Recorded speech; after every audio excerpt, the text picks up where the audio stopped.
Bonjour, je vais commencer par vous donner la démonstration des deux résultats qu'on a vus dans la séquence précédente.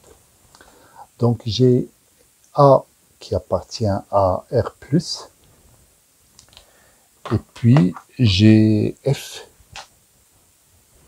pardon, j'ai F qui est continu sur moins A.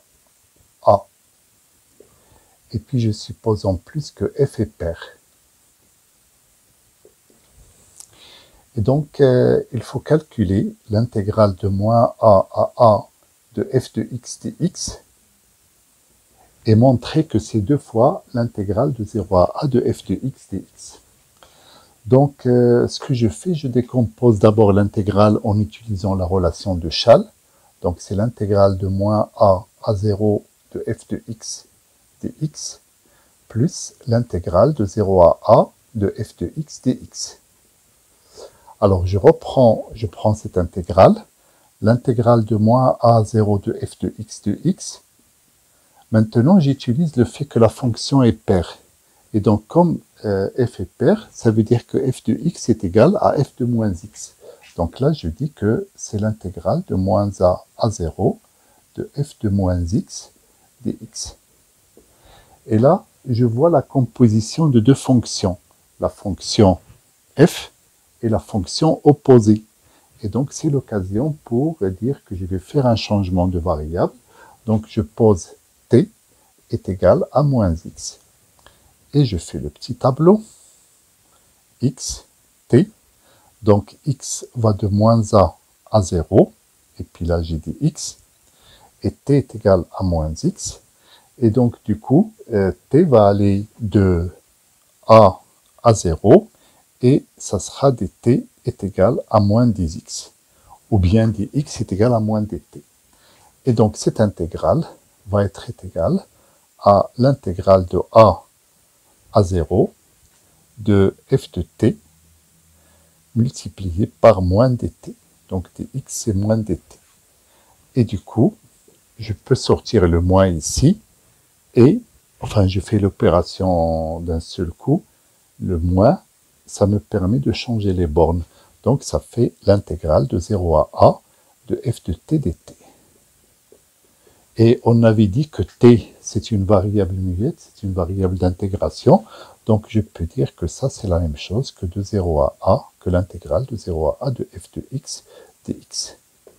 Donc, j'obtiens cette intégrale, c'est la même chose que cette intégrale-là. Et donc, la conclusion, c'est que l'intégrale de moins a à a de f de x dx est égale à 2 fois l'intégrale de 0 à a de f de x dx. Alors, pour une fonction impaire, on peut procéder de la même manière, c'est-à-dire ici, au lieu d'avoir f de moins x, f de x, je vais le remplacer par moins f de moins x, et puis après, je fais le même changement de variable, et je vais obtenir une intégrale ici qui est l'opposé de celle-là. Donc, ça veut dire que la somme va donner 0. Donc, voilà pour cette démonstration. Maintenant, on va passer à l'autre démonstration concernant le calcul d'intégrale avec les fonctions périodiques.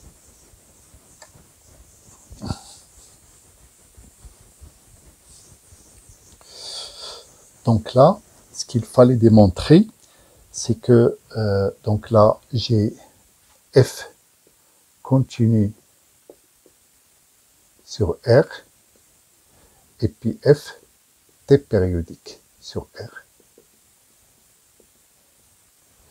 Et je prends A, et je calcule l'intégrale de A à A plus t de f de x dx. Et donc, je fais la même chose. Je décompose cette intégrale à l'aide de la relation de Schall.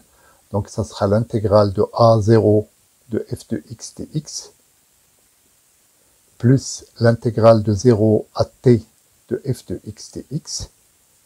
Et donc, nous, on veut montrer que l'intégrale est égale à ça, plus l'intégrale de t à a plus t de f de x dx. Alors, je prends cette intégrale-là, c'est-à-dire l'intégrale de a à 0 de f de x dx égale, et comme la fonction est périodique, f de x, c'est la même chose, enfin, c'est égal à f de x plus t. Donc là, ça fait l'intégrale de a à 0 de f de x plus t dx, voilà. Et là, à nouveau, comme tout à l'heure, on voit la composition de deux fonctions, la fonction f et la fonction qui a x associé x plus t. Donc, qu'est-ce qu'on peut faire? Ben, tout simplement, un changement de variable s'impose à ce niveau. Et ce changement de variable, ça sera t est égal à x plus t. Et comme d'habitude, je fais mon petit tableau, x, et puis petit t. Donc le x va de a à 0, avec des x. Et puis le t, du coup, il va aller de a plus t à t. Et des x, c'est la même chose que des t. Donc, puisque t est égal à x plus t, donc dt est égal à dx. Et donc, du coup, cette intégrale, ça va être l'intégrale de a plus t à t de f de t dt. Et là, on voit bien, c'est l'opposé de cette intégrale, c'est moins. Alors, je ferai d'une pierre deux coups. À la fois, j'inverse les bornes en mettant un moins devant, et à la fois, je change la variable d'intégration. Donc, moins t à a plus t de f de x dx. Et donc, bien sûr, ces deux nombres-là vont s'annuler, et il reste, donc, conclusion. Ben, l'intégrale de a à a plus t de f de x dx va être égale à l'intégrale de 0 à t de f de x dx. Donc voilà pour ces deux démonstrations. Voilà. Alors je vais effacer et je vais passer au dernier paragraphe du cours. Alors que c'est vrai, cette année, c'est au niveau de l'application, on va pas utiliser ce paragraphe, on n'aura pas souvent l'occasion de l'utiliser. Mais par contre, c'est un concept qu'il faut garder pour l'année prochaine, puisque l'année prochaine, vous aurez souvent affaire à des fonctions de ce type-là. Et donc, tout d'abord, je commence par expliquer c'est quoi une fonction continue par morceau sur un segment. Donc, je prends un segment AB, sur lequel, bien sûr, on a une certaine fonction f qui est définie. Et donc, on va dire que f est continu par morceau. Donc, j'utilise cette abréviation, CPM, ça veut dire continu par morceau. Sur ce segment AB, s'il existe une subdivision, alors vous comprenez c'est quoi une subdivision, c'est-à-dire x0 jusqu'à xn de AB. Alors, je rappelle c'est quoi une subdivision, c'est lorsque vous avez x0 est égal à A, xn est égal à B, et puis vous avez x0 inférieur à x1, inférieur à x2, etc., inférieur à xn. Donc c'est exactement la même définition. Alors, quelles sont de telle manière que la fonction, bien sûr, ne sera pas continue sur AB tout entier, mais vous prenez n'importe quel i appartenant à 0 n-1, et bien tout simplement, la fonction sera d'abord continue sur l'intervalle ouvert des deux côtés, xi plus 1. Donc si je fais un schéma comme ça, donc là vous avez x0, x1, x2. Alors c'est pas nécessaire que cette subdivision soit régulière. Et là c'est donc ça c'est A et ça c'est B. Donc sur chacun de ces intervalles ouverts, celui-là par exemple, eh bien la fonction sera continue. Mais sur les bornes, c'est pas nécessairement continu. Donc c'est ce que j'ai marqué là. Vous voyez là xi plus 1, xi plus 2. Et donc là sur l'intervalle xi plus 1, la fonction elle est continue. Ensuite, il y a une discontinuité au niveau xi plus 1. Après, à partir du xi plus 1, ça repart de manière continue jusqu'à xi plus 2. Et puis après, en xi plus 2, il y a à nouveau une discontinuité, et ainsi de suite. Donc on aura, et c'est ça le mot par morceau, c'est-à-dire sur la représentation graphique, vous aurez des morceaux de fonctions. Vous n'aurez pas une fonction tout entière, mais vous aurez des morceaux de fonctions. Alors ça, c'est la première condition. Il faut que la fonction soit continue sur tous les intervalles ouverts formés par la subdivision ou bien générés par la subdivision. Et puis après, il faut que à chaque extrémité de ces intervalles, il faut que la fonction admette une limite finie à gauche et à droite. Par exemple, ici, vous avez une limite finie. C'est-à-dire, f de xi, c'est pas ça. F de xi, c'est ça, par exemple. Mais là, vous avez une limite finie. Là aussi, vous avez une limite finie. Et ainsi de suite. C'est-à-dire que ça soit du côté gauche ou du côté droit, la fonction doit admettre une limite finie. Voilà. Et donc, quand vous avez ces conditions, on dit que la fonction est continue par morceau sur l'intervalle AB ou bien sur le segment AB. Alors, une autre façon de définir une fonction continue par morceau sur AB, c'est de dire f est continu sauf en un nombre fini de points. C'est-à-dire, il y a un nombre de points fini où la fonction n'est pas continue. Voilà.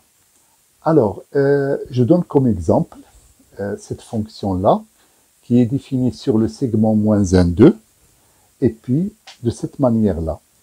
Si x appartient à moins 1, 0, ouvert, f de x va être égal à x. Ensuite, si x appartient à 0, 1 fermé, f de x va être égal à x moins 1.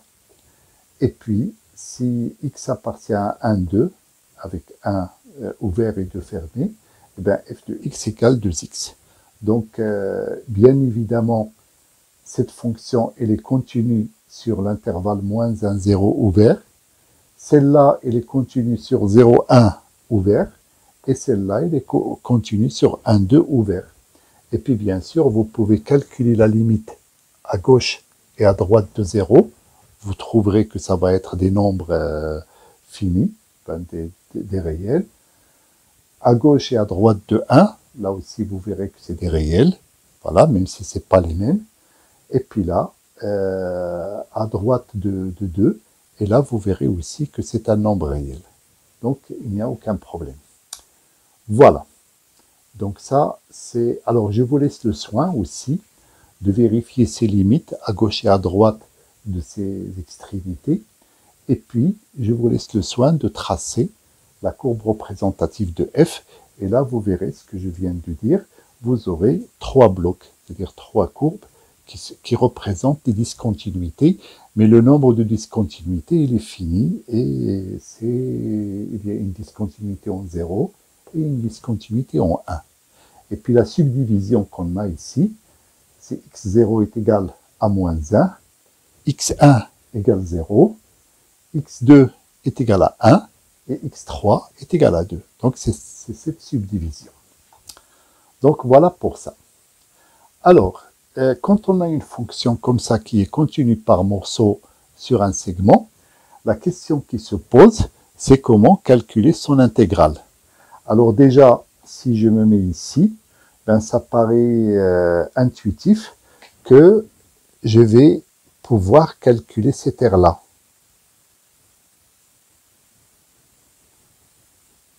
Voilà, c'est-à-dire je calcule d'abord cette aire, là, et puis après je calcule l'aire de ce domaine-là.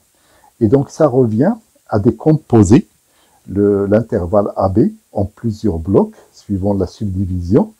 Et dans chaque bloc, on va considérer comme si la fonction était continue sur tout le bloc.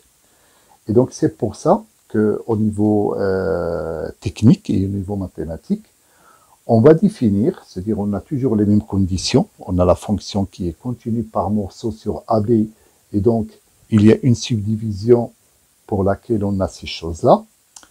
Et bien tout simplement, ce qu'on va faire, on va définir sur chaque intervalle, mais cette fois-ci, attention, fermé, xi plus 1, on va définir une fonction qui s'appelle fi, c'est-à-dire pour chaque intervalle généré par la subdivision, on va générer sa propre fonction que je vais appeler fi.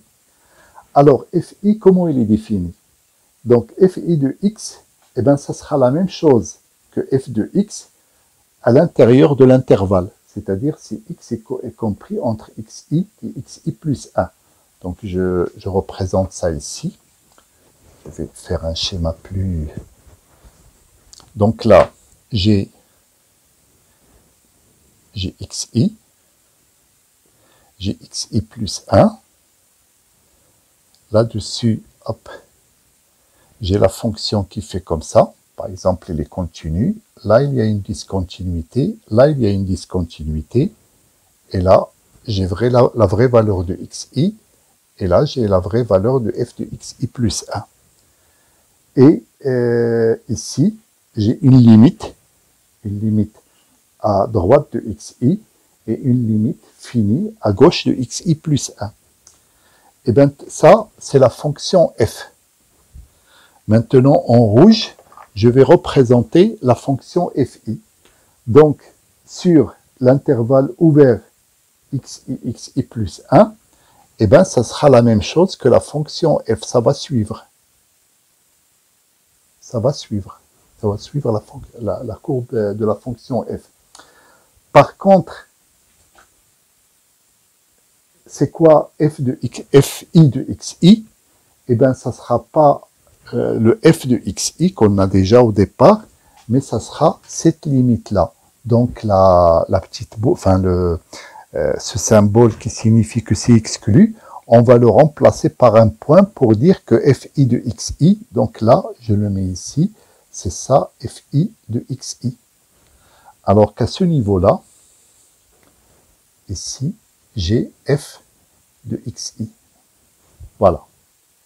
Et puis même chose ici, fi de xi plus 1, ça sera plus ce point-là, mais ça sera ce réel-là. C'est-à-dire, je vais donner à xi et à xi plus 1 comme image les deux limites qu'on a évoquées ici. Et donc, du coup, quand on va faire ça, on va obtenir une fonction, enfin la fonction fi, eh bien, sera continue sur tout l'intervalle, ou bien sur tout le segment xi plus 1. Et donc, comme il est continu sur tout le segment xi plus 1, ça veut dire qu'il admet une primitive sur ce segment-là, et donc je peux calculer son intégrale entre xi et xi plus 1. Et après, une fois que j'ai calculé l'intégrale pour celle-là, je calcule l'intégrale pour l'autre, je calcule l'intégrale pour l'autre, et après j'additionne toutes les intégrales. Et donc c'est ce que j'ai écrit là. L'intégrale de a à b de f de x dx, ça sera la somme de toutes les intégrales, enfin pour i allant de 0 jusqu'à n-1, de l'intégrale de xi à xi plus 1 de fi de x dx. Voilà. Donc c'est comme ça qu'on fait pour calculer l'intégrale d'une fonction continue par morceau. Donc je vais l'appliquer pour cette fonction. Alors ce que je vais faire, je vais définir d'abord les fi de xi, enfin les fi, voilà, et puis après je calcule l'intégrale. Donc je vais effacer cette partie-là.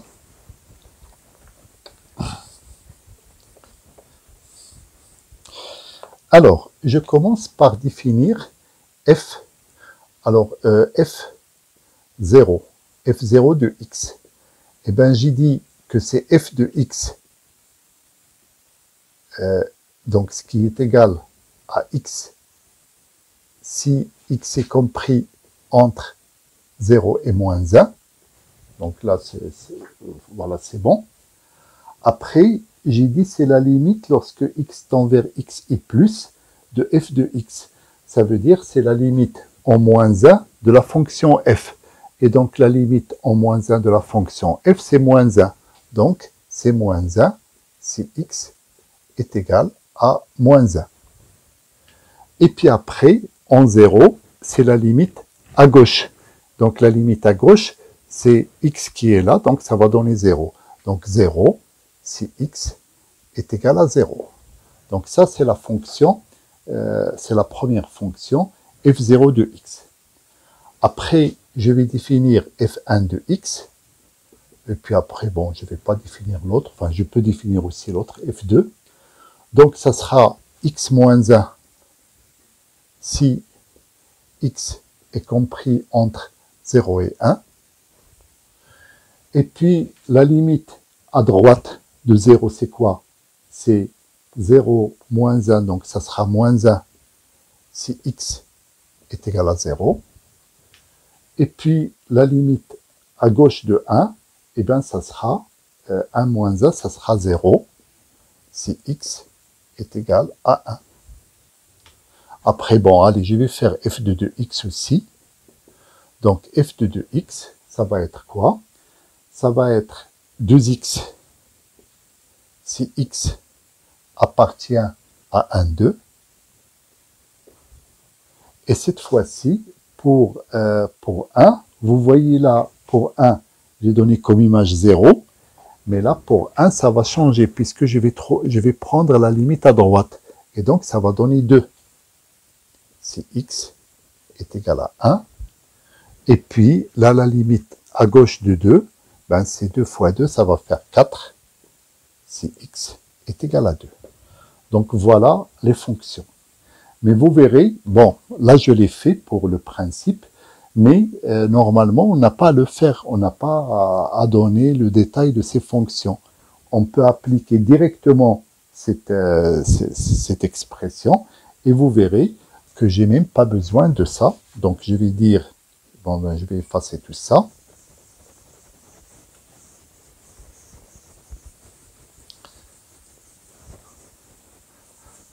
Donc quand je vais calculer l'intégrale de moins 1 à 2 de f de x dx, eh bien, je vais décomposer mon intégrale grâce à la relation de Schall en 3 intégrales.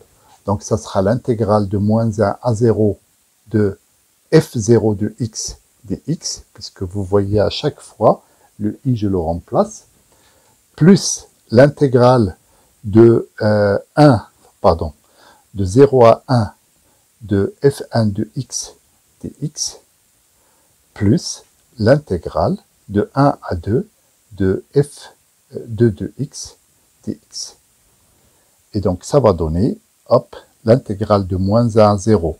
Alors, f0 de x sur moins 1, 0, eh bien, c'est x. Alors, que vous voyez que ça, on n'en tient pas compte. C'est juste, on le fait pour dire que sur cet intervalle, la fonction sera continue. Donc là, je mets directement x dx plus l'intégrale de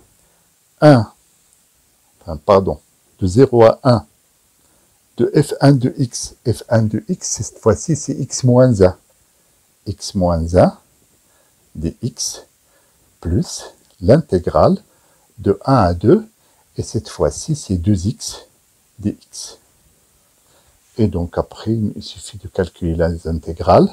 Donc là, ça va faire 1 demi de x au carré, à prendre entre moins 1 et 0, plus 1 demi de x au carré moins x à prendre entre 0 et 1, plus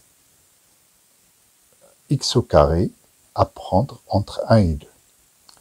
Allez, je calcule jusqu'au bout. Donc, vous voyez, après, c'est un calcul d'intégrale normale. Donc, après,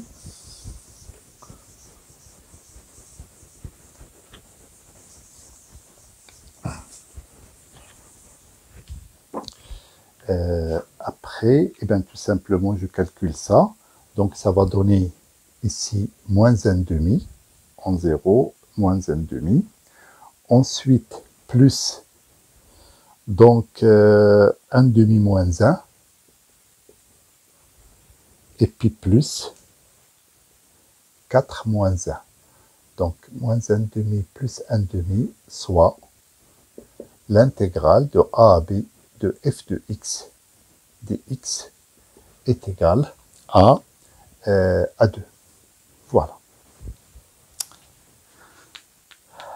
Alors, une dernière remarque, puisque c'est vrai que les fonctions continues par morceaux, vous pouvez soit les définir comme je viens de les faire de manière un petit peu artificielle, c'est-à-dire sur chaque segment on définit la fonction à part, ou bien ça peut être naturel. Par exemple, si je prends f qui a x, enfin f défini sur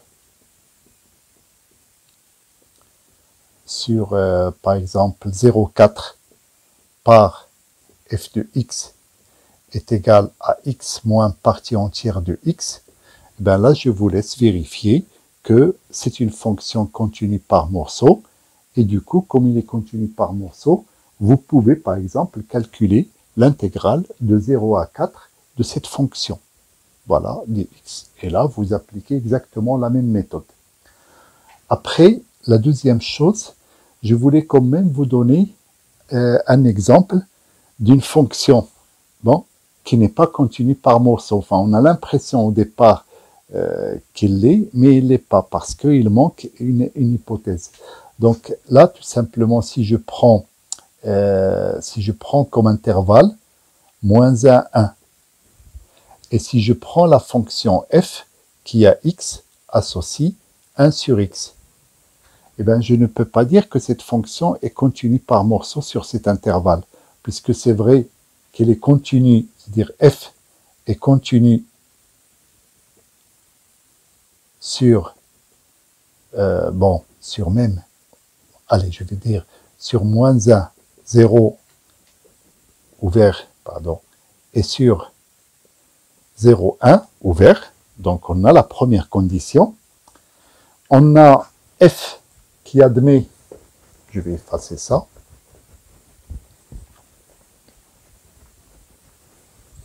donc f admet une limite finie à droite de moins 1 et à gauche de 1. Donc là, il n'y a pas de problème. La limite en moins 1, c'est moins 1, et la limite en 1, c'est 1. Donc on commence à se préparer pour crier victoire. Mais non, quand on regarde 0, eh bien tout simplement, cette fonction n'admet pas de limite finie, ni à gauche de 0, ni à droite de 0. Mais f n'admet pas de limite finie, ni à gauche, ni à droite de 0. Voilà. Et donc, cette fonction, je ne peux pas dire qu'elle est continue par morceau sur moins 1, 1, parce qu'il ne vérifie pas toutes les conditions. Et puis, bien sûr, pas question d'aller s'aventurer à calculer l'intégrale de moins 1 à 1 de f de x dx. Voilà.